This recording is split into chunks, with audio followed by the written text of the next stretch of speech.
سڵاتان لێبێ زۆر جار باس لەوە دەکرێت کە ڕێکخراوە نێو دەوڵەتیەکان راپۆرت لەسەر هەرێمی کوردستان دەردەکەن ئەم راپۆرتانە لەگەڵ هەست و خواستی دەسەڵاتدارانی هەرێمی کوردستاندا ناگونجێت. ئایا ئەم راپۆرتانە چۆن دەنووسرێت؟ ئەوانەی کە سەردانی هەرێمی کوردستان دەکەن ئەو لایەنانەی کێن کە دەیان بینن؟ گفتوگۆی پایتەخت ئەم شەو باس لە ئەو راپۆرتانە دەکات کە ئەم ڕێکخراوە نێو دەوڵەتیانە دەری دەکات. بۆ ئەم مەبەستەش میوانداری هەرێک لە بەڕێز چنار سەعد ئەندامی ئەنجومەنی سەرکردایەتی پارتی دیموکراتی کوردستان، هەروەها جەبار ئەمین پەرلەمانتاری سویدی و دانا سەعید سۆفی ئەندامی پەرلەمانی کوردستان و سەرۆکی لیژنەی ڕێکخراوەکانی کۆمەڵگای مەدەنی لە پەرلەمان. ئازیزان، سەرەتا بە هەمومان پێکەوە ئەم راپۆرتە ببینی. ڕێکخراوە نێودەوڵەتەکانی مافی مرۆڤ و ئازادی رادەربووین لە راپۆرتەکانیاندا هەمیشە ئاماژە بە بارودۆخی هەرێمی کوردستان دەکەن لەرووی پێشێلکاری بەرامبەر بە مافی مرۆڤ و ڕۆژنامەنووسان، بە تایبەتیش هەردوو ڕێکخراوی هیومان ڕایتس وۆچ و ڕێکخراوی پەیامێرانی بێسنوور کە لە دوایین بڵاوکردنەوەیاندا ئاماژەیان بە هەڕەشەی کاربەدەستانی هەرێمی کوردستان کردووە بۆ سەر ڕۆژنامەنووسان و پێشێلکاری مافەکانیان کە دیارترینیان هەڕەشەکانی وەزیری پێشمەرگەی هەرێمە بۆ سەر ڕۆژنامەنووس ئەحمەد میرە. ڕۆژنامەنووسێکی سەر بە پارتی دیموکراتی کوردستان زانیارەکانی نێو ئەم راپۆرتە بە نادروست وەسف دەکات و ڕای دەگەێنێت لە هەرێمی کوردستاندا ئازادیەکی ڕەها لەبارە بۆ مامەلەکردنی پێشەی ڕۆژنامەوانی و دەشڵێت زۆر جار بڵاوکردنەوەی ئەو زانیاریانەی لەو راپۆرتانەدان دێن لە بەرامبەر برە پارێژی دیاریکراودا. ڕێکخراوی هیومان ڕایتس وۆچ لەو راپۆرتانەی کەەوە کردێتی لە ماوەکانی ڕابردوو چەند ملاحەزەیەک هەبووە لەو کارکتەرانەی کەەوە خوان ناو ڕێکخراوەکان، ینی هەست کراوە بە فشاری هێزێک یان بە میزاجی کەسێک ئەو راپۆرتانە کراوە. سەرنووسەری ڕۆژنامەی ڕووبەر ڕای دەگەێنێت بەشێکی زۆر لەو راپۆرتە نێودەوڵەتیانەی لەسەر پێشەلکارەکانی مافەکانی مرۆڤ و ڕۆژنامەنووسان لە هەرێمی کوردستان بڵاو دەکرێتەوە ڕاستە و خۆشمان شاد حاڵینی و لە نەو ڕووداوەکانیشدا هەین. بەشێکی زۆر ڕاستیان تێداوە لەبەرەوەی لە ئەرزی واقعدا فعلەنە پێشەلکاریانە هەنوو زۆر و بەردەوام و دووبارە زۆرنەوە. کاریگەریشان لەسەر ناوبانگی هەرێمی کوردستان زۆرە.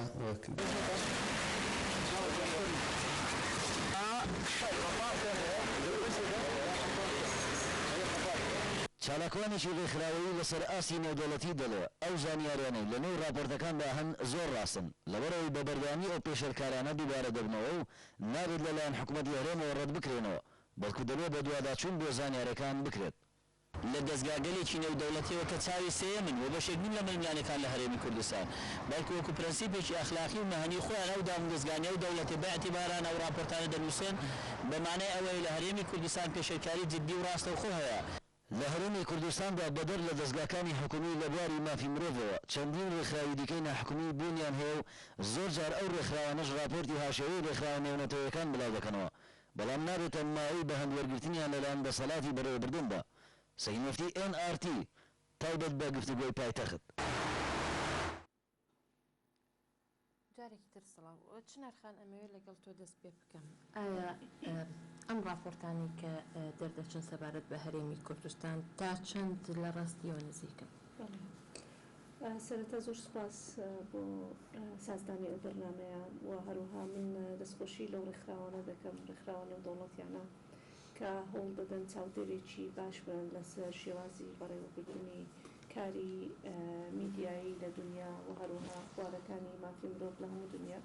خۆی بزانن لە شوێن دەرێت کێشە هەیە و پێشێلکاری هەیە، هەوڵ دەدەن بە راپۆرت زانیاری بدەن بە هەموو لایەنەکان و تەنانەت ئاگاداری خودی لایەنی پەیوەنددار و دەسەڵاتداریش بکەنەوە. دیارە ڕێکخراوانە کارەکانیان تەنها ئەوە نییە کە چاودێری هەندێک وڵات بکەن و لایەنەکانی تریان وڵاتانی تریان ئێمان کرد بێ. بۆ نمونە ئەگەر باسی ڕێکخراوی هیومان ڕایتس وۆچ بکەین دەبینینەوە لە ساڵی 1970 دامەزراوە و چی چاودێریکردنی هەموو ئەو وڵاتانەیە و بەردەوامیش راپۆرت دەدا لەسەر هەموو وڵاتێک چ ئەوانەی کە زۆر دیموکراتیشن و قۆناغێکی زۆر باش بەرەو پێشەوە چوونە، چە وڵاتانەی کە ڕۆژهەڵاتی ناوەڕاستنیە و لە وڵاتانێک کە پێشێلکاری مافی مرۆڤ زۆرە. ئەمە جێگای دەستخۆشیە تۆ هەز بکەی چاودێرێک هەیە کە پارێزگاری لە مافەکەی تۆ دەکات سەر ڕێ ئەو دەوڵەت و سیستەمانێک کە لە وڵاتانەدا هەن بەڵام دیارە ئەوەی کە زۆر گرنگە لێرەدا ئێمە دەبێت بزای شێوازی کۆکردنەوەی زانیاریەکانی ئەوان بە چ شکلێکە ئالیەتەکەی دقیقان ڕەنگە من زۆر وردەکاریم نەبێت لەوەی کە ئایا ئەو کەناڵانەی کە ئیسفادەی لێ دەکەن بۆی زانیاری کۆبکەنەوە بۆ نمونە بە تایبەتی ناو کوردستان ئایا کەسین ئایا ڕێکخراوەکانن ئایا بۆیە ئەوانە ئەگەر وازەح ببن ڕەنگە تۆ دەتوانێت تەقیمێکی تەواوی زانیاریەکان بکەین من پێم وایە بە تایبەتی ئەوەی کە لەسەر میدیا دەردەچێت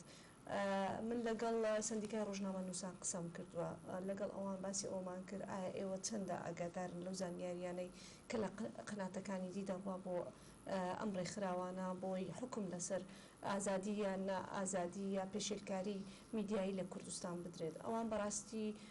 گوتیان ئێمە زۆر ناڕەحەتین لەوەی کە زانیاریەکان لەلایەن ئێمە وەکو پێویست وەرناگیرێ ئێمە 6 مانگ جارێک لە سندیکای ڕۆژنامە نووسان راپۆرتی خۆمان دەردەکەین لە 190 میدیاکارەکانی کوردستان لەوێ ئەندامن و هەموو ئەو حەدەسانەی کە ڕوودەدا سەبارەت بە کەسەکانی کە ڕۆژنامە نووسن میدیاکارن لەوێ تەسبیت دەکرێت جا حەدەسە کە پێشێلکارەکان بیاننا بەڵام ئەو کەناڵە زیاتر ئێمەی تقریبن ئەو سندیکایە معتەبەرە و بەرفراوانەی کوردستان وەکو پێویست بە ئەهمیەت وەرنەگیراوە زانیاریەکانی ئەون بۆیە تەمان ئەمە بۆمانایە نییە لە کوردستان یا ئەو زانیاریان وانین دروست نین و ئەوان هەمویان چاواشەکاری و هەڵبەستراوە بەشێکی ڕاستە بەڵام من پێم وایە مبالغەیەکی زۆریشی تێدەکرێت بێگومان لە کوردستاندا لە کۆمەلگایە کە تازە خەریکە بە دیموکراسی دەبێت پێشێلکاریەکانی مافی مرۆڤ ڕوودەدا بەس لەسەر حالاتی فەردی نەک بە شێوەیەکی بەرفراوان و سیستماتیک و بڵێ ئەوە نیزامێکە کار بۆ ئەوە دەکا و بەرنامەکاری لەسەر دەکا بۆیە من پێم وایە ئەمە دۆخێکە هەیە جێگای دەستخۆشیە دەبێت خوێندنەوەیەکی واقعی لە بۆ ڕاپۆرتەکان بۆ لەوە دەرنەچین کاک جەبار ئەمین لەگەڵ چەند پەرلەمانتارێکی تر سەردانی کوردستانتان کرد و ئێوە شوێکێک وڵانی کە راپۆرتێکتان لەسەر ئەو بارودۆخەی ئێستا نووسی یعنی چۆنیەتی بڕیاردان چۆن دێت یعنی بۆی سەردانی هەرێمی کوردستان بکەن لە پێشە دواتر بزانین ئەو کەسانی کێن کە ئەیبینن لەسەر چه ئەساس بنەمایە ئێمە وەکو ئەندامی پەرلەمانێکی ڕۆژاوا سەردانی زۆر وڵا دەکەین سەردانی مەغریبەکەین سەردانی وڵاتانی لاتین ئەمریکا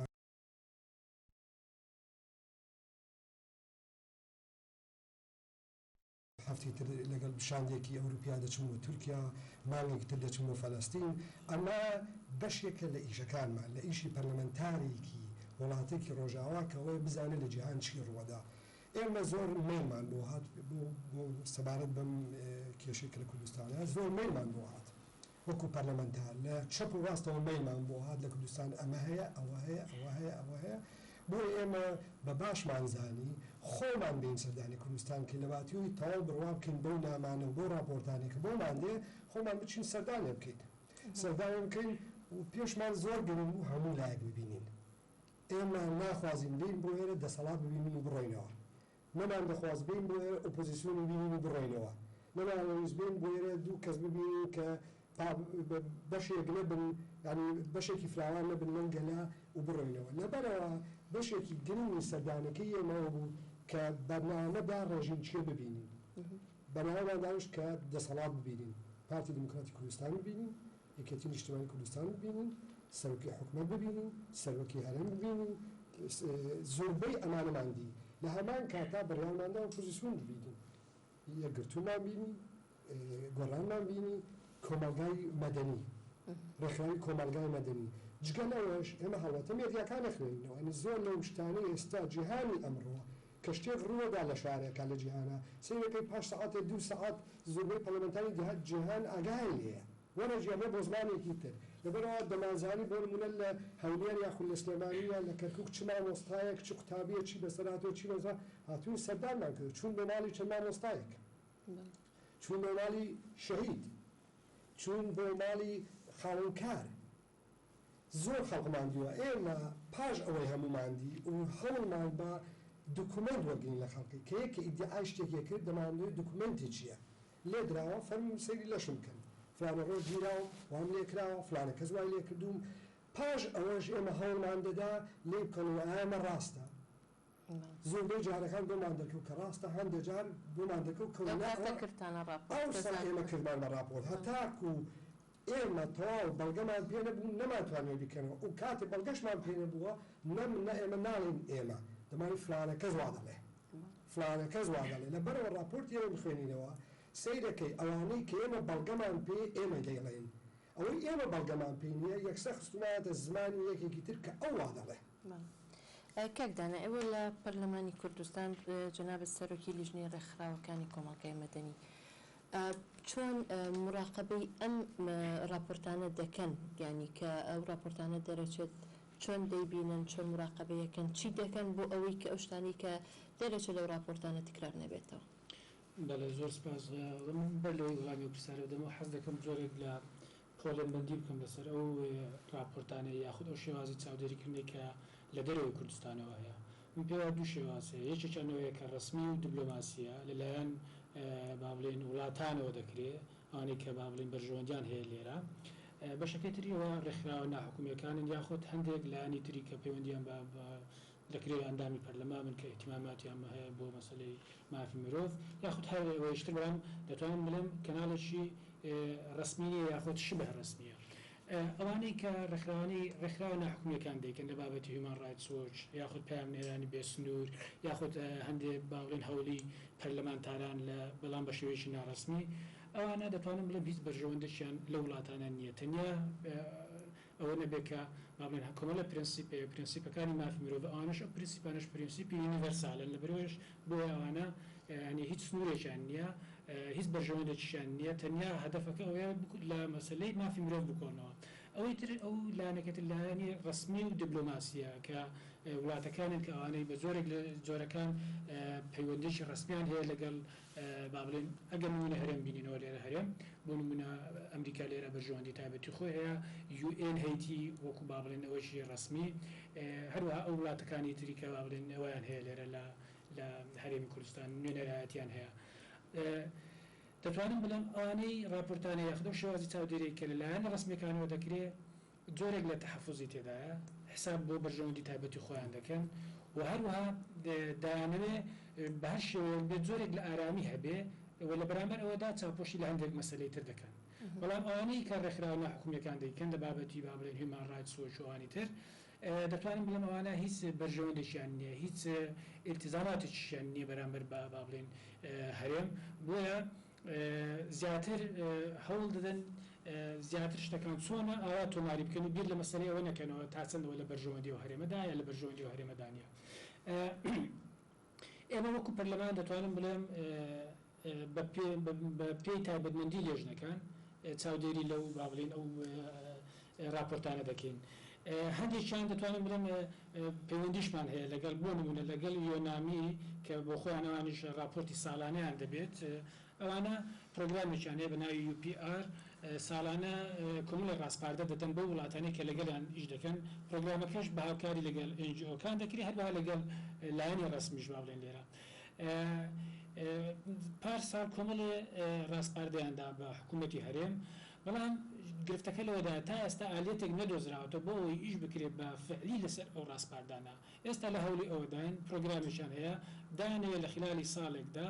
وا بکەین کە ئەو ڕاستپاردانە بە فعلی لە نێوانی با بڵێن ڕێکخراوەکانی کۆمەلگای مەدەنی و بە پەیوەندی لەگەڵ با بڵێن دامودەستگاکانی حکوومەت وا بکرێت ئیش لەسەر کەموکڕی لە شوێنێک هەیە ئیش لەسەر ئەو شتانە بکرێت بۆ نمونە ئەگەر ئێستا بە سوودوەرگرتن لە راپۆرتەکەی با بڵێن هیومان ڕایتس وۆچ هەز دەکەین دەستدرێژی لەسەر ڕۆژنامە نووسان هەیە هەرەشە هەیە لەسەریان هەندێک جار لێدان هەبووە یاخود بۆ نمونە مەسەلەی ڕێگرتن هەبووە لە مەسەلەی کۆبوونەوە و خۆپیشاندان و ئەو مەسەلانە ئەوە دەبێت ئالێتێک بدۆزرێتەوە چۆن معالەجەی ئەو خروقاتانە بکرێت دەتوانم بڵێمانێ بەڕاستی دان بۆشدا بنێم کە تا ئێستا ئەو ئالێتە بەباشی هیچی پێ نەکراوە تا ئێستا ینی ئالێتێک نیە بۆ ئەوەی بتوانین معالەجەی ئەو کەم و کوڕیانە بکەین بەشێکی پەیوەندی بە مەسەلەی ئەوەیەکە تا ئێستا پەیوەندێکی با بڵێن تەنزیم نەکراوە لە نێوانی ئێمە و وەکو با بڵێن جهتێکی تەشریعی لەگەڵ حکوومەت هەروها لەگەڵ ڕێکخراوە ناحکومیەکان من پێم وایە ئەگەر ئێمە بتوانین ئالێتێک بودۆزی بینەوە لە نێوانی ئەو سێ لایەنە هەروەها بە هاوکاری باڵێن چاودێرە نێو دەوڵەتەکان پێم وایە دەتوانین ئیش لەسەر ئەو کەم و کوڕیانە بکەین. چنەرخان زۆر جار هەردوو پارتە سەرەکیەکەی دەسەڵات ینی باس لەوە ئەکەنیان خۆت ئەو کەسانە بەوە تۆمەتبارەکەن کە دژی کوردن ئەوەی ئەم راپۆرتانە ئەنووسن ینی لە دوهەمینیانە ئەوەی کە یەکێتی نیشتیمانی وەڵامێکی پێم وابێ وەفدە پەرلەمانتارە سویدیەکە یاوەتەوە کە ئەڵێ ئەمانە کاتی خۆی دژی کورد ئیشیان کردووە. ئەمە بۆ ینی ئەم یەکسەر تاوانبارکردن بەبێ ئەوەی بزانی تا ئەم راپۆرتە چەند ڕاستە لە ڕاستیەوە نزیکەیانە. سروخان من دەمەوێ باسی ئەوە بکەین کە چ شتێک لە پشت ئەوەیە ئەو حەدەسانە ڕوودات. بۆنمونە تو باسی راپۆرتێک دەکەی بەڵام پێم وایە ئەو راپۆرتە نەتیجەی ڕوودانی هەندێک حەدەسە وەوە لەوێت دەرەنجامی ڕوودانی حەدەسێکە و باسی لێوە دەکرێت. بەڵام ئەو ئەسبابانەی بوونە سەبەبی ڕوودانی ئەو حەدەسانە و پێشێلکاریانە چین؟ من پێم وایە نابێ ڕۆژنامەنووس و ڕاگەیاندکارەکانی ما ئەگەر قسە لەسەر ڕاگەیاندن و پێشێلکاری مافی ئەوانە نابێ ئەوان وابیر بکەنەوە کە سیاسەتمەدارەکانی ئێمە و دەسەڵاتدارانی ئێمە وەکو پێویست بنەماکانی دموکراسی و مافی مرۆڤ پەیڕەو ناکەن، بەڵام باوەڕیان ئەوە بێ کە ئەوان خۆیان 100% ئەو مەسەلەیە ڕەچاو دەکەن. من پێم وایە چونکە ئەوە جۆرە ئیزدیواجەتێکە ئەگەر ئەوان ناتوان زۆر دموکراسی بن ڕەنگە ئەوانیش لە هەمان کاتدا لەوەدا خەلەلیان هەبوو کە نایانتوانیوە هەموو چوارچێوەکان مراعات بکەن. لێرەدا لەو دوو حالەتە ئیستیدامێک پێکداچوونێک ڕوودەدا لە نێوان هەردووچیان ئەو حالەتانە ڕوودەدا کە ئێمە مامەڵی لەگەڵ دەکەین. دیارە کۆمەڵێک سەبەب هەن کە ئەو راپۆرتانە بەرز دەکرێنەوە. من ناڵێم هەموو ئەوانە دەستی بێگانە، نەخێر باوەڕم بەوە نییە، هەندێکیان واقعین. هەندێک لەو راپۆرت و زانیاریانەی کە بەرز دەکرێنەوە واقعین و ڕوویان داوە. بەڵام دەبێ ئەوش لە بیر نەکەین هەرێمی کوردستان لە ڕووی سیاسیەوە لە ڕووی هەرێمیەوە شوێنێکی زۆر هەستیارە لە ڕوانگەی سیاسیەوە. ئەمانە زۆر جار ئایا دەتوانین ئینکاری ئەوە بکەین ئەو هەرێما ئەوەندە جێگیر و سەر بەخۆیە هیچ دەستێوەردان و هیچ ململانەیەکی سیاسی لەو ناوە لە ئارادانیە؟ نەخێر ئێمە ناتوانین ئینکاری ئەوەش بکەین کەواتە هەندێکیان واقعین، هەندێکیان ڕەنگە دەستێوەردانە و هەندێکیان مبالغەیە، هەندێکیشیان حالاتی شخصین. دەزانی یعنی زۆر برادران پێشی بین ئستودیو مناقەشەی ئەومان دەکرد لە وڵاتی ئێمەدا زۆر جار وایە تێکەڵاوی شتە شخصیەکان و کێشە شخصیەکان دەکرێت بە کێشە عامەکان. ئەمە زۆر جاروێ دەبتە سەبەبی ئەوەی کە من لەگەڵ فلانە کەس مشکلم هەیە دێم لە جیاتی ئەو مشکل لەسەر ئاستی شخصی معالەجێ بکەم یەکەمە مشکلێکی عام. ئەوەش بە جۆرێک لە جۆرەکان ڕوخساری کۆمەلگایەک دەشێوێنی لە هەولێر بە تایبەت لە هەولێر ڕەچاوی هەموو پرەنسیپەکانی مافی مرۆڤ کراوێت. من قەت ناتوانم ئەوەیە بدەم بڵێم لە 100% لە هەولێرێکی لە شارانەی کە من زۆر لە نزیکەم هەموو پرەنسیپەکانی مافی مرۆڤ جێبەجێ دەبن. نەخێر لەبەرەوەی هەولێر بەشێکە لە هەرێم بەشێکە لە عێراق لە ماوەیەکی دوورودرێژی مێژووی خۆیدا لە ژێر چەپەرۆکی سیستەمەکی دیکتاتۆری بەڕێوە چووە. کولتورێک لەو وڵاتە ئێستا حاکمە. من دەتوانم ئەو عێراقا ئەو هەرێمە کە بەشێکە لەوە بەوە تەشبیه بکەم مرۆڤێک کە لە قۆناغی نەخۆشیی زۆر کوشندە ڕزگاری دەبێت دێتە مەرحەلەی نەقاها. لە مەرحەلەی نەقاها کۆمەڵێک عوارضی لێ دروست دەبێت کە دائیمەن باجی ئەو زەرفە دەدا. بۆیە لەو کۆمەلگایە ئێستاکە ئێمە لە ڕووی کولتوریدا ناتوانم بڵێم لە 100% بووینە کۆمەلگایەکی دیموکرات و مەدەنی. ئەو ئاسەواری کۆمەلگا عەشایریەکە و ئاسەواری کۆمەلگایەکی دیکتاتۆر و ئاسەواری کۆمەڵێک لایەنیدی لەناو ئەو کۆمەلگایە بەدیار دەکەوێت. بۆیە زۆر حالات کە ڕوودەدا عەفوم دەکەی سروخان زۆر جار وایە بۆ منە بەرپرسێکی معەیەن ڕەنگە باوەڕی بە ئەوە بێ کەسێک نەقدی بکە زۆر بەتوندی و مەقالەیەکی زۆر توندی لەسەر بنووسی، بەڵام زۆر جار وایە پاسەوانەکەی قبولی ئەوە ناکات لەبەرەوەی عەقلێتی ئەو بەو ئەندازەیە کراوەیە نییە ڕێگا بەخۆی دەدا بچێت لەو کەسە بدا کە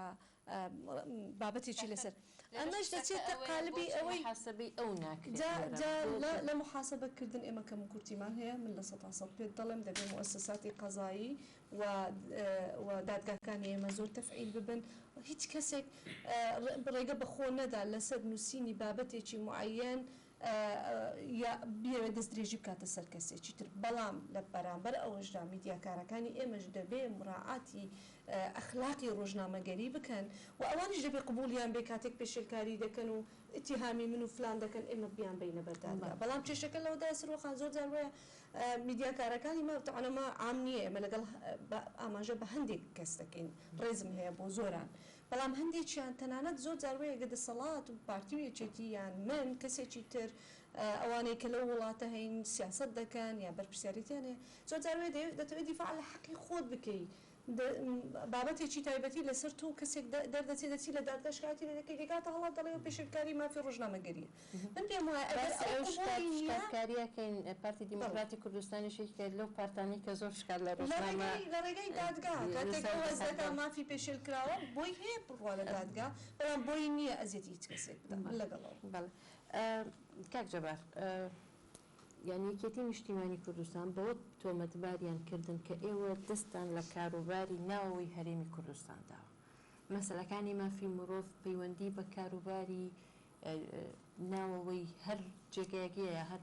وڵاتێک هەیە کە باسی بکەیت کاکدانا لە قسەکانی خۆدا ئیشارەتێکی جوانی ئەوەی کرد کە زۆر لەمانەی کەم راپۆرتانەیە نووسن بۆ نمونە ئێستانە ئەمنیستی هیچ بەرژەوەندیەکی شخصیان نییە لەگەڵ یەکگرتو بندژی پارتی دیموکراتی کوردستانیان لەگەڵ یەکێتی بندژی گۆڕانەمانە هیچ ئێمە خۆم 30 ساڵە لە دەرەوەم ئێمە ئەم 30 ساڵە هەموو ساڵێ سوودمان لە راپۆرتەکانی ئەمان وەرگرتووە کە دژی تورکیا قسەمان کردووە کە دژی ئێران قسەمان کردووە کە دژی حکوومەتی فاشی عراق قسەمان کردووە کە دژی سووریا قسەکە هەموو ساڵە پێشێلکردنەکانی مافی مرۆڤ لەو وڵاتانەیە ئێمە سوودمان وەرگرتووە لەبەرەوە هیچ کات قبولمان نەکردووە سەدام بڵێ ئەمانە لایەنگرن و ئەمانە باسی مرۆڤەکە باسی مافی مرۆڤەکەن بە هومان ڕایت وۆچ هیچ بەژەوەندیەکی نییە بێمەی ئەلایەنی ئەم حیزبیان ئەو حیزبەکە پامنەی بێسنوور ئەمانە هەندێک لە پەرلەمانتارانی جیهان کە بێن بۆ ئێرە ڕەچاوی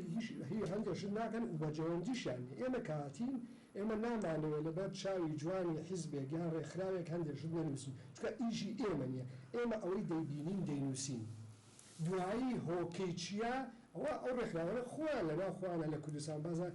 جارنامەیەک هەیە جارنامەی جیهانی مافی مرۆڤ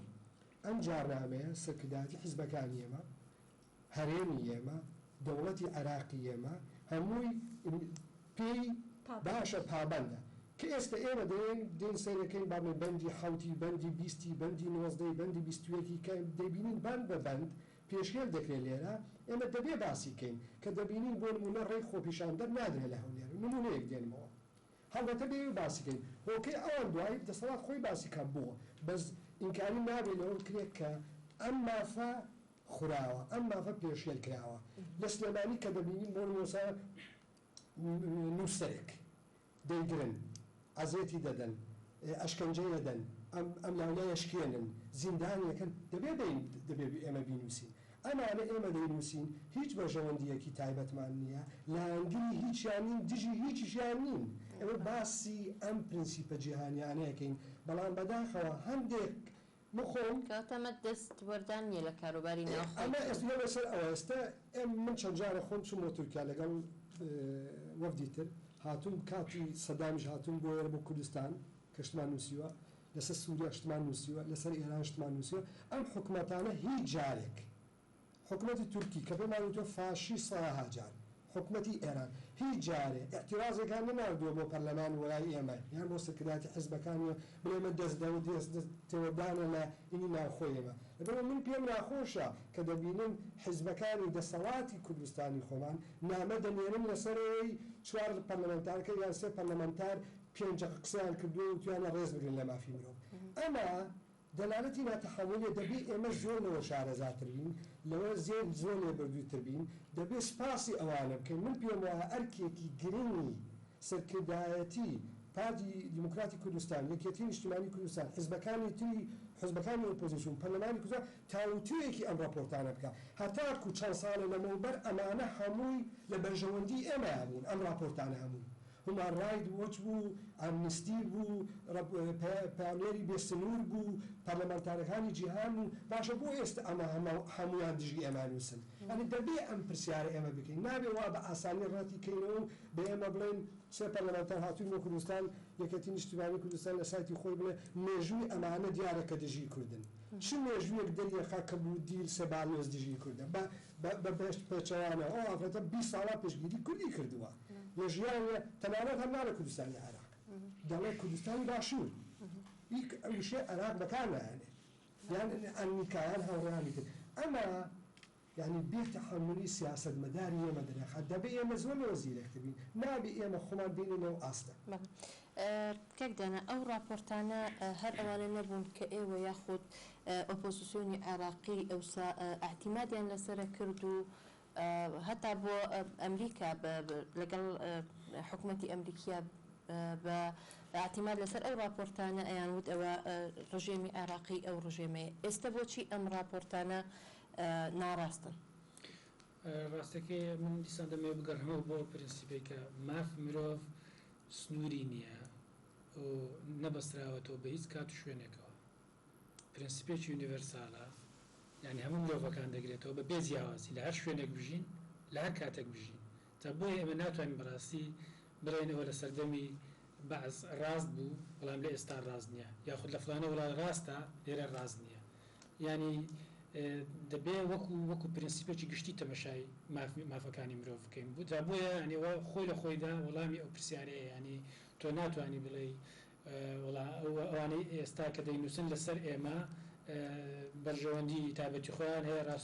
ڕاست نییە شتەکانیان دروست نییە تا بۆیە ینی وەک گوتم یان ئەگەر بگەڕێنە بۆ پرینسیپە بۆمان دەرەکەوێت کە ئەوە هیچ ئەسڵ و ئەساسێکی نییە ئێمە بە پێچەوانەوە دەبێ سوپاسی ئەو ڕێکخراوانە بکەین کە ئەوان لێکۆڵینەوە دەکەن لەسەر مافەکە وەزعی مافی مرۆڤ لێرە و لە جیاتی ئێمە ئەو ئیشە دەکەن بەڕاستی ئێمە دەبێت سوود لەو تێبینیانەی ئەوان وەربگرین و بینین ئیشیان لەسەر بکەین بزانین هەڵەکانمان لەکوێیە بۆ ئەو شتانە ڕوودەدات لێرە بەڕاستی یعنی ئێمە دەی بۆ چاوات تەماشای بکەین ئەگەر خەلەلێکیش هەبێ ئەگەر راپۆرتێکیش هەبێ بۆ منە جۆرێک لە ئەوەی تیابێ لە ئەنگری تیابێ یاخود بۆنی ئەوەی لێبێ بەڕاستی و لە ئەسلی ئەوەکە کەم ناکاتەوە ینی لە مەسەلەکە ئەسلی مەسەلەکە ئەوەیە کە ئێمە بخۆمان دەزانین کە ئێمە گرفتمان هەیە لە کوردستان ئەو کەیسانی کە تۆمار کراون ئێمە بخۆمان شاید حاڵی ئەو کەیسانین یانی دەزانین کە ئەو شتانی کە ڕووی داوە دەستدرێژی کراوەتە سەر ڕۆژنامە نووسان خەڵک ڕێگەی گیراوە تعبیر لە بیر و ڕای خۆی بکات بە شێوەی جیاواز خەڵک هەیە لەسەر ڕای خۆی لەوانەیە ئازار درابێ ئەو حاڵەتانە هەیە ئەمە بۆ دەبێ ئێمە ڕێکخراوە نێودەوڵەتیەکان چاودێرە نێودەوڵەتیەکان تاوان بار بکەین من دەمێ باز لە دوو شتی تر دەمەگەری پێش ئەوەی باس بکەیت چینە ناوبڕێک و گەڕێنەوە تاڵکە ئازیزان ناوبڕێک و دەگەڕێنەوە لاتەن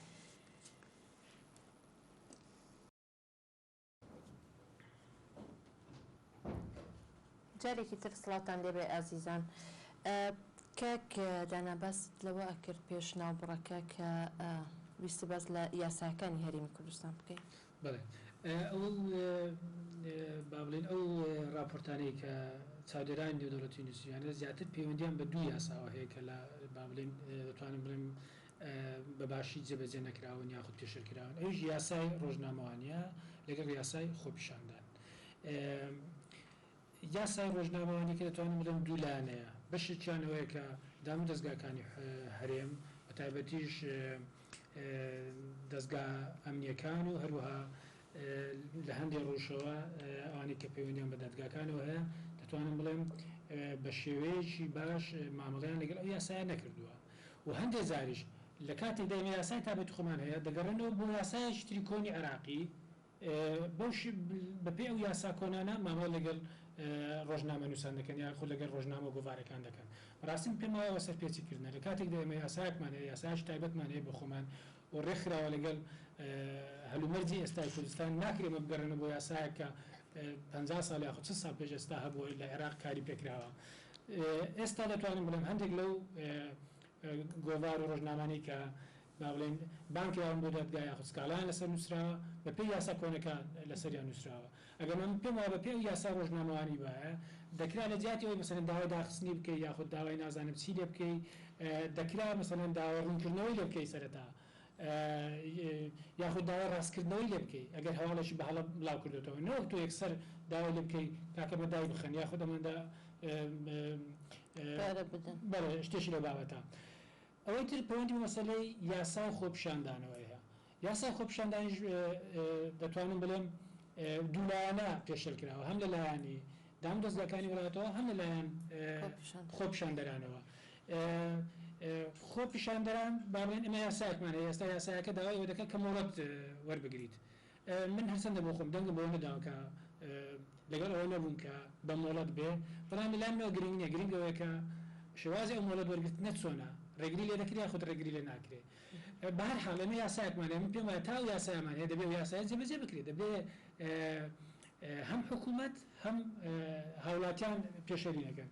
لە زۆر لەلایەن دام دەستگاکانی وڵاتەوە پێشل کراوە لە بەرەوەی ڕێگری کراوە لەوەی کە خۆپیشاندان بکرێت یاخود کاتێک کە خۆپیشاندان کراوە لەوانەیە بە توندوتوژی مامەڵەوەیان لەگەڵ خۆپیشاندەران کردووە و لە هەمان کاتیشدا خۆپیشاندەران دەتوانن بڵێن زۆر جارۆیە ئەو هیچ دەوێت کە بەبێ مۆڵەت وەرگیرەوە بەڵام توندوتیژی لەلای خۆپیشاندەران شۆلانەیە دروست بوو بێ و هێرشیان کرد بێتە سەر بارگا و یاخود بەردەناویش بێتە سەر دام و دەستگای حکومیوانە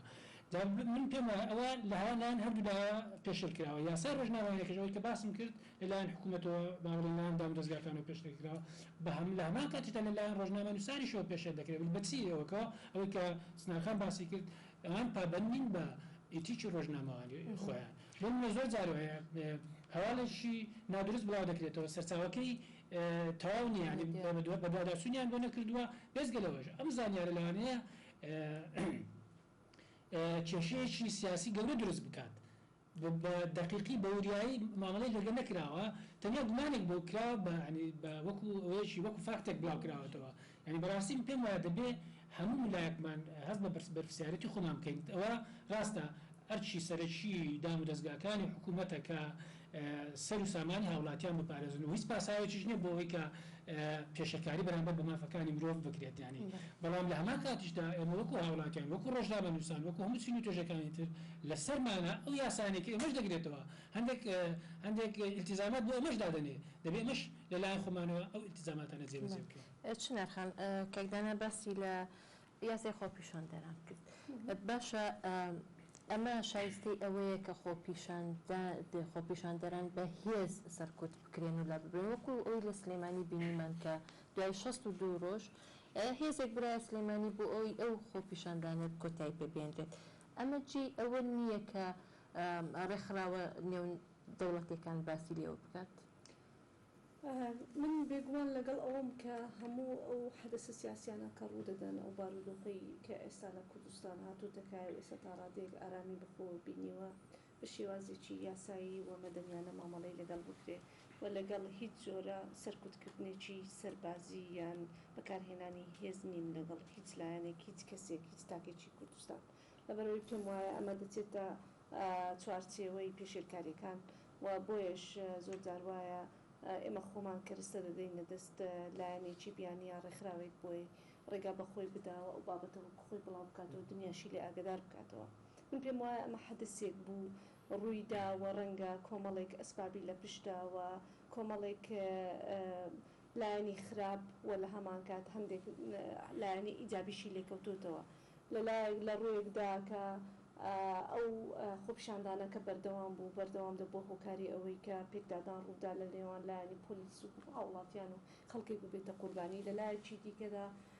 نەهێشتنی ئەگەرچی بەکارهێنانی هێز بوو بەڵام ئێستا دۆخێکی ئارام جارێکی دی لە سلێمانی هاتووتەکایە و بازار بەکەرکەوتیتەوە ئارامiyەک تا ڕادێک دەتوانم بڵێم جێگیریەکی موقەت دروست بووە بەڵام جارێکی دی تەئکید دەکەمەوە بەکارهێنانی هێز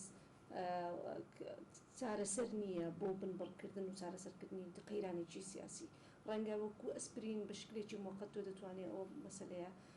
کپی بکەی ڕای بگری بەڵام ئەمە چارەسەرێکی ڕێژەی دۆخەکە نیە بەڵکو دەبێت زۆر بەپەلا هەنگاو بەهاویشتێ بۆ ئەوەی کە بە شێوازێکی مەدەنی و دانوستاندن و لەکتر تێگەیشتن چارەسەری ڕێژەی بۆ دۆخە بدۆزرێتەوە و جارێکی در هەل نەدەینە دەسیز لایەنی کوڕێکخراوێ بە پێدانی هەڵەی زۆر گەورەی سیاسی و دروستکردنی پێشەکاری مافی ببینە سەبەبی ئەوەی کە ڕێکخراوانێک لەسەرمان بنووسن و ڕوخساری کورد دیمەنی کورد کە تا ئێستا بە میلەتێکی مەزلوم لەسەر دنیا خوێندراوەتەوە لاسرااو بووە ئەمڕۆ کە ببینە میلەتێکی زاڵم کە ئەمە پێم وایە ئەم دوو خوێندنەوەیە بۆ میلەتێک زۆر خەتەرە تۆ تا ئێستا ژێر چەپۆک بووی و زوڵمت لێ دەکرا ئەمفال دەکرای چمیاباران دەکرای بە هەموو شێوەک لەناو دەبدرای قڕ دەکرای دنیا لەسەر تۆ ئەو ڕێکخراوانە بەجواب دەهاتن ئەمڕۆ کە ئێمە ببینە ئەو میلەتێکە نەکرد بەرامبەر خەڵکی دی نایکەن بەرامبەر خۆمان بین پێشێلکاری بکەین من پێم وایە ئەمانە قابلی چارەسەرکردنن و ئومێد دەکەم کە هەردوو پارتی دەسەڵاتدار پارتی دموکراتی کوردستان یەکێتی نیشتیمانی کوردستان کە دەسەڵاتی یەکەم من دەتوانم بڵێم لە کوردستان هاوکات لەگەڵ لایەنەکانی ئۆپۆزیسیۆن و هەموو تاکتاکی کوردستان هاوکار بن لەوەی کە ئەو بارودۆخە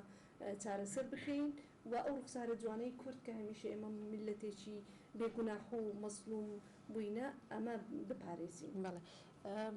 چنار خاڵ باسی لەوە کرد هیومەن ڕایتس وۆچیش لە راپۆرتەکەی دوایمینە باس لەوە کاڵێ حکوومەتی هەرێمی کوردستان بەڵێنی بەسەردەمێکی تازە لە ئازادی بۆ کوردی عێراقدا بوو بەڵام پێدەچێت ئێستا ڕێز لە مافی کورد ناگرێت لە ئازادی ڕادەربڕی ئەمە لە دەرەوە چۆنە خوێندرێتەوە ئایا ئێستا وایە کە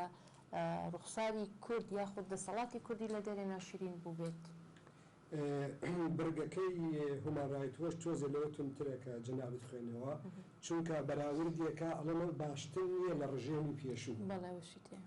باشتر نییە لە ڕژێمی پێشوو من زۆر بێتاقە بووم کاتێ خوێنمەوە کە ئێمەی کورد پاش نزیکەی 90 ساڵ لە خەباتمان دروستبوونی وڵاتی عێراقەوە چەوساوەی کارمان کردو بۆ مافی مرۆڤ بۆ مافی تاک بۆ مافی ڕادەربڕین ئێستا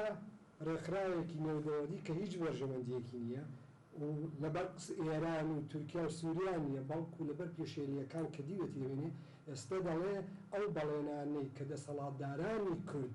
یان بە تاکی کورد لەو بەڵێنانە باشتر نەبووە کە ڕژێمی پێشوو کردوێتی ئەمە گە جوان بیخۆنیتەوە دیراسی بکەیت زۆر مای خەفەتە ئێمە بگەینە ئاستێک ڕێکناوە دەوڵەتەکان بەراوردمان کرد لەگەڵ ڕژێمێک و سەدام زۆر مای خەفەتە لەبەرەوە ئێمە ئێستا وەکو کاکداوێت لەبێ ئەم راپۆرتانە هاتوون ئەلارمن بۆ یەکێتی نیشتیمانی کوردستان بۆ پارتی دیموکراتی کوردستان بۆ ئۆپۆزیسیۆن بۆ ڕێکخراوەکانی کۆمەلگای مەدەنی بۆ تاکی کورد کە ئێمە نەدەبوایە بگەینە ئاستە ئێستش کە دەبین دەبێت چاکی کەینەوە من خۆم لە ئەوروپام و زۆر لە ڕێکخراوی وڵاتانی جیهانە بینم ڕێکخرا ئەحزابی ئەوروپیە دەینم سەرۆکی خۆم پێش 2 هەفتە سەرۆکی حزبم دیوە کە 30 ساڵە خەباتی کردووە دایم لەبەرەی ئێمەیا بووە دایم لەبەرەی ئێمەیا بووە دژی چەوسەوەرانی تورکیا و ئێران و سووریا و عێراق ئێستا بەرەگەی گواڵۆزەوە دژی ئێمە قسەیەکە ئەڵێ ئێوە دیموکراتەکانی دوێنێ چەوسێنەری ئەمڕۆن واتان کردووە واتان وە کردووانەوە لەبەرەوە ئێمە کە ئەم راپۆرتانە دەخوێنینەوە قەت وای لەوانەیە وردەکارێکی غەڵەتی تیا بێت بەڵام شێوە گشتیەکەی چییە بۆ لەێنە ڕێی خۆپیشاندان نادرا لە پاش 60 ڕۆژ دەسلێمانی بۆ نەدرێت مافێکی جیهانیە وازان لێنە و خەڵقە لە بەرێکی لەسەر ئازادی خۆپیشاندانی خۆیان کرد بە ئازادی کەی بە شێوەیەکی تونوتیژی کردیانەوە کەسێک کردی بیگرە ئەوان بۆ یگری لە شاری هەولێری پایتەخت بۆ نایانی خەڵکی خۆپیشاندانکە با خۆپیشاندان بکە پێ بە ئازادی لە پاکی شارە لە هەشوێنێکە ڕای خۆی دەربرەوەتەوە بۆ ئەیگری بۆ ئەشکنجەیی بۆ قەدەغەیەکەی ئەمانە دەبێ ئێمە سوودیەوەگی من پێم وایە سوودی هەیە بۆ یەکێتی نیشتیمانی کوردستان بۆ پارتی دیموکراتی کوردستان بۆ ئۆپۆزیسیۆن بۆ تاکی کورد بۆ گشت کۆمەلگای کوردی گەر ئێمە ڕێ بدەین بەڵام داواکاریش بین و مەرجیش دانین کە نابێ خەڵق بە هیچ شێوەیە تندوتیژی بەکاربێنێت ئەوەی تندوتیژی بەکارهێنا لە کوردستانیش بدرێتە دادگا چۆن لە نیویۆرک و لە ئامستردام و لە ستۆکهۆلمش دێتە دادگا گەرێکە تندوتیژی کرد و چوو ئۆتۆمبیلێکی شکان یاخود دوکانێکی بەیا بەردان ئێمە دەبێ هاوکات هەم بۆ خۆپیشاندان چوارچێوەیەک دانین هەم بۆ بەدەسەڵات بەڵام ئەوەشمان لەفکر نەچێت لە وڵاتانی ئێمەدا ئەرکی سەرەکی لەسەر شانی دەوڵەتە لەسەر شانی هەرێمە لەسەر شانی حکمی حزبی دەسەڵاتدارە لەبەرەوە تۆ ناتوانانی لە هەمان کاتە مەسئولیت بخەیتە سەر هەمووی چێ دەسەڵاتدارە ئێمە کەچین بۆ تورکیا ڕەخنە لە دەسەڵاتداری تورکیەکەین هەرچەند حیزبێکی تورکی فاشی هەیە کە زۆر خراپترە لە ئیسلامیانە بەڵام قەد ڕەخنا لێرە لەبەرەوە لە دەسەڵاتانین ئەوەی کە تەمسیلی پۆلیسی تورکی و عسکەری تورکیەکە ئەمڕۆ دەسەڵاتدارانە لەبەرەوە ڕەخنەی خۆمان موجهی دەسەڵاتدارەکە کەچین بۆ فەڵەستین موجهی حزبی حاکمیەکەین گەر یەمینیەکانی موجهی یەمینیەکانێکن موجهی سوسیال دیموکراتەکەی ناکەین لەبەرەوە ئێمە لەوە دەبێ بیبینین ئەم راپۆرتانە نابێ ئێمەوا بخوێنینەوە کە ئەمانە لایەنگیری یەکگرتوون یاخود کۆمەڵی یاخود گۆڕان ئەم راپۆرتانە لەوە بین کە هەموو ئەم راپۆرتانە دەسەڵاتدار دایم بۆ دەسەڵاتداری نووسن دەڵێن ئێوە دەسەڵات دامەدەسۆ ئێوە خۆپیشاندانتان قەدەغە کردووە. راپۆرتەکەی هیومن ڕایتس بە باسی لە حادیسەیەکە کات ئەوەی ئەحمەد میرە بتوانیە ئەمەیان خەتەر ناکتر بێت ئەمەی کە وەزیری پێشمەرگە لە حکوومەتێک تهدیدی کوشتنی سەحەفیەک بکە وەک لەوەی کە لەسەر شەقام یەکێک تووشی ینی ئینتیهاکێک بێتەوە تووشی پێشەلکاریەک بێتەوە هەتا ئێستا سەرۆکی حکوومەتیشی چی نەکردەوە پێ راپۆرتەکە کە ئەحمەد میرە بە سەرۆکی حکوومەتیشی وتووە و ئاگداری کردوێتەوە لەوە ڕاستیەکەی من پێم وایانێ لە کابینەیەکی حکوومەتدا ئەگەر ئەندامێکی ئەو کابینەیە بۆ شێوەیە کە جەنابی وەزیری پێشمەرگە باستان کرد قسەی کردووە و هەڕەشەی کردووە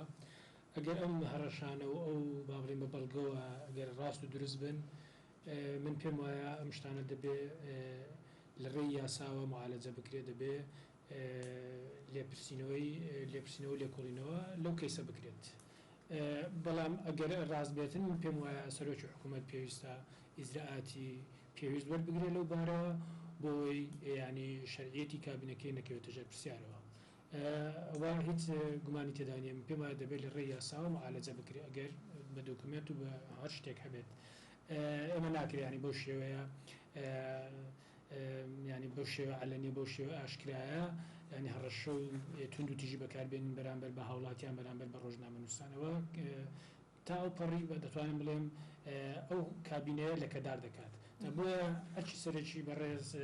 سەرۆکی ئەنجومەنی وەزیران ئەوەیە کە بەڕاستی بە جددی متابعی ئەو کەیسە بکات و لێکۆڵینەوە بکات مەسەلەی شتەیە کە من دەمێ ڕاستی بکەمەوە من بەڕاستی شایەتی هەڵوێستی پارتی ژینگە و پارتی چەپی سویدیم ئەوانە بەڕاستی مەشهورم بۆی کە بە مناسبە پشتیوانی کورد دەکەن یعنی زۆر جاروەیە لەوانەیە زۆر لە خۆمان زیاتر پشتیوانی ئێمەیان کرد بێت تا بەڕاستی من هەرویستمەوە ئەم مەسەلەیە بکەمەوە شتێشتر هەیە دیسانە بگەڕێمەوە یەکەم پێم وایە هێشتا درەنگ نییە کات بەسەر نەچوە بۆی ئەمە بتوانین سوود لەو راپۆرتانە ببینین و هەروەها با بڵێن سومعەی هەرێم ئەوەی کە ئێستا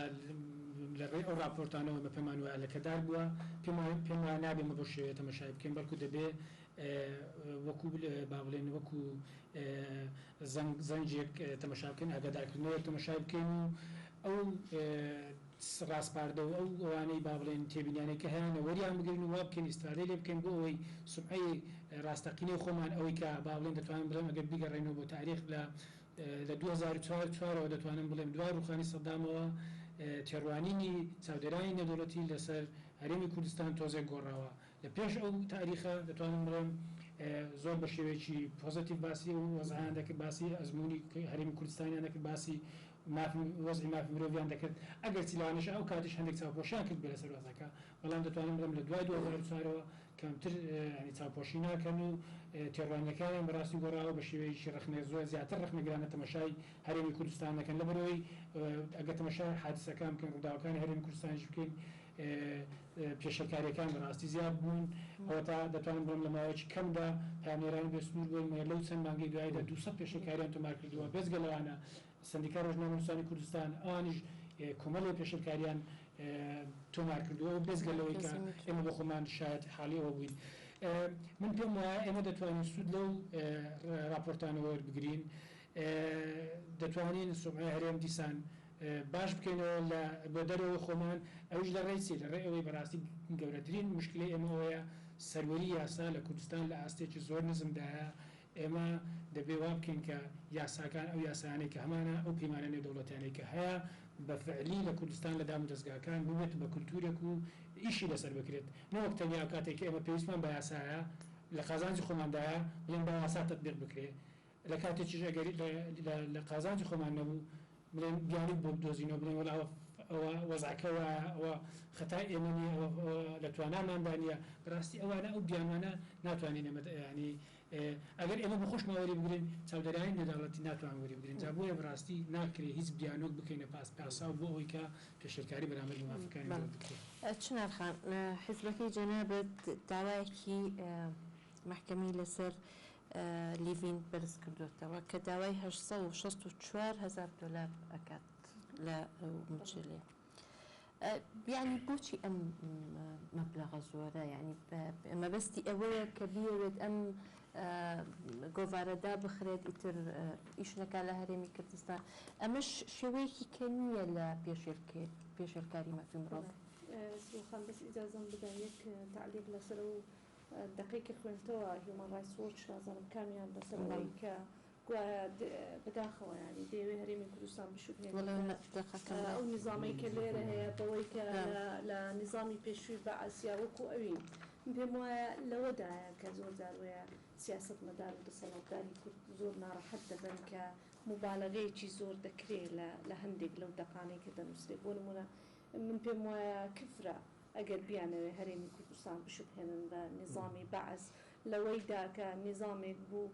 بە چەندین جۆری تاوانی جینۆسایدی دەرحەق بە میلەتی خۆی ئەنجام داوە تۆ میلەتێکی لە کاتێکدا هەرێمی کوردستان هەرچەندە من ناڵێم لە 100% ئێمە بنەماکانی مافی مرۆڤمان ڕەچاو کرد و دیموکراسیەت لێرەگەیشت و تەقیمەوە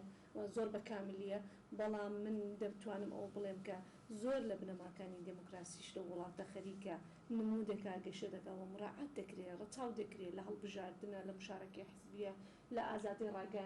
ڕادەربڕینە بە شێوازێک لە شێوازەکان ئەگەر کاملیش نەبێ یعنی هەموو ئەو بنەمایانە هەن بۆیە ناکرێت قەت لەوەدا ئێمە بەڕاستی جێگەی ڕخنەگرتن ئەوان کە ئەوان بیانەوە ئێمە دەقا و دەقۆک و نظامی بەعس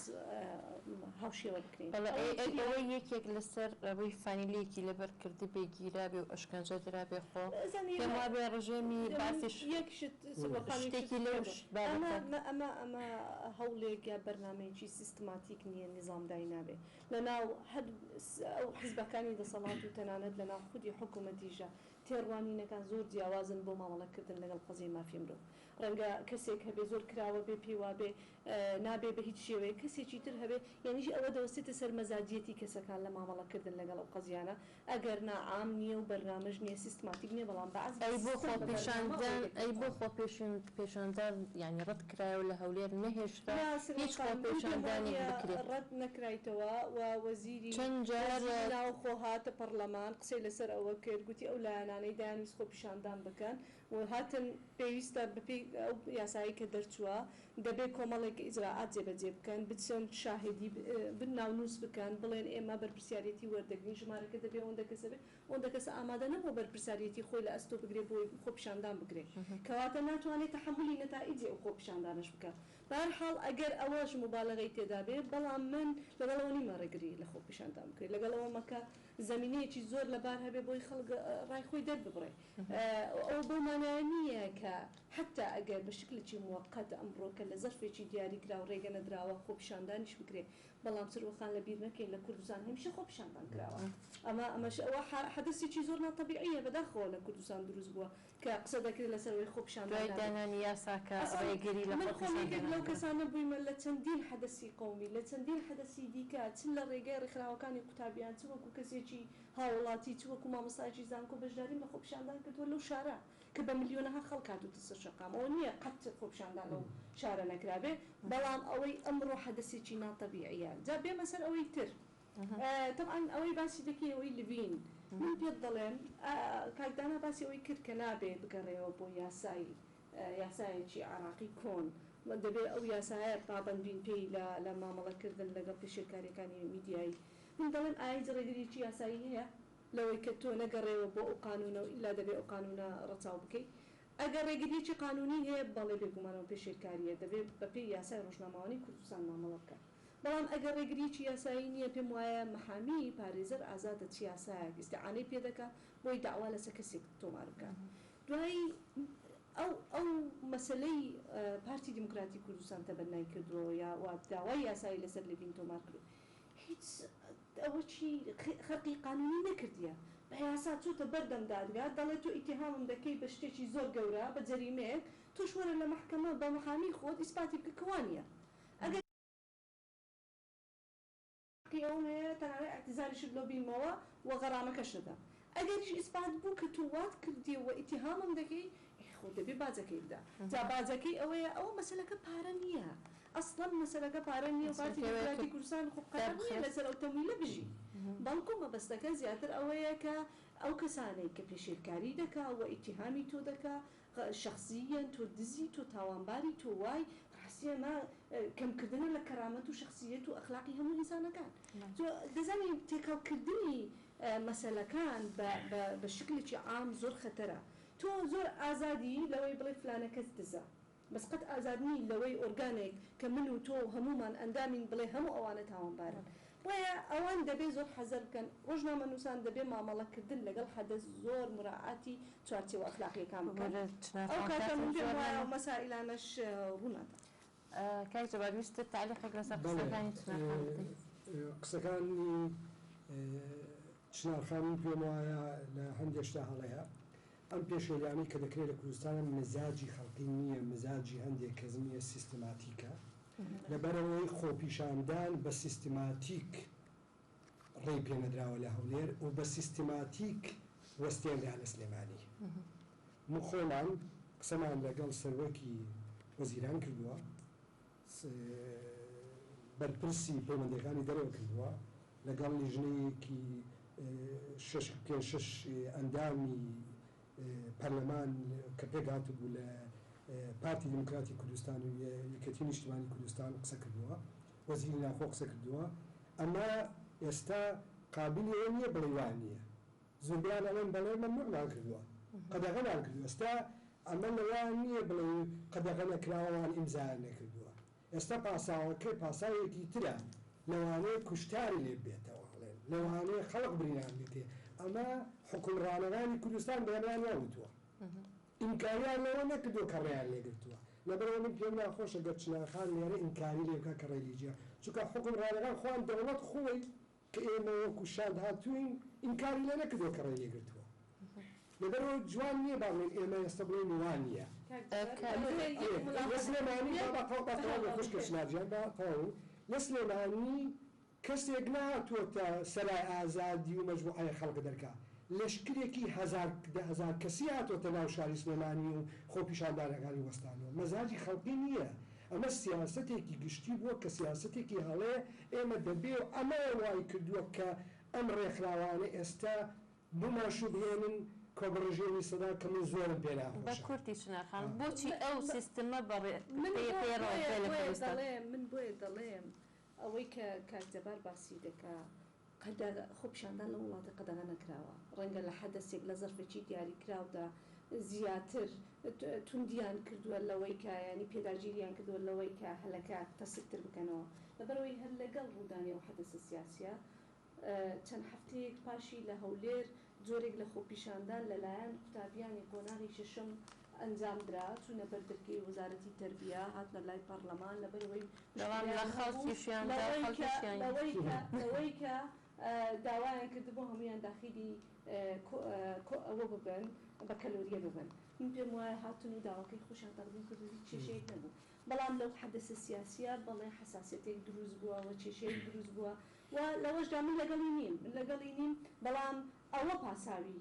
وەزیری ناوخۆ بوو لە پەرلەمان ڕسمی مامەڵە لەگەڵ ئەوە دەکەم بۆچی بووە بە سیستماتیک ئەم قەدەغەکردنە ئەگەر جوابێتن زۆر بە ئاسانی ئەگەر جواب بدەمەوە دەتوانم بڵێم لەبەوەیە کە ئیجراعاتێکی ئەمنیە بەلەوەش ئەو ئەرگومنتی خوبتاوەکە دەمەوێت ئەوە بڵێم کە لە یەکێک لە بەندەکانی زارنامەی مافی مرۆڤ هاتووە دەڵێ نابێ ڕێگری لە کۆبوونەوە و گردبوونەوەی جەماوەری یاخود ئازادی ڕادەربڕین بکرێ هەتا ئەگەر ئەو کۆبوونەوەیە کاریگەری بۆ سەر با بڵێن دەسەڵاتیش هەبێت کاریگەری بۆ سەر دەسەڵات ینی بە شێوەیەکی نێگاتیڤ تەئسیریش لەوە بکاتن من پێم وایە ئەوەی کە ئێستا لە هەرێمی کوردستان ڕوودات ئەوەیە ینی پابند نەبوونە یەک ڕێک بەو بەندەی جارنامەی مافی مرۆڤ واتە دەسەڵات لە هەرێمی کوردستان دەوێت ناوێت ینی بە هیچ شێوەیەک گرتبوونەوە جەماوەریەکان کاریگەری سلبیان هەبێت لەسەر دەسەڵات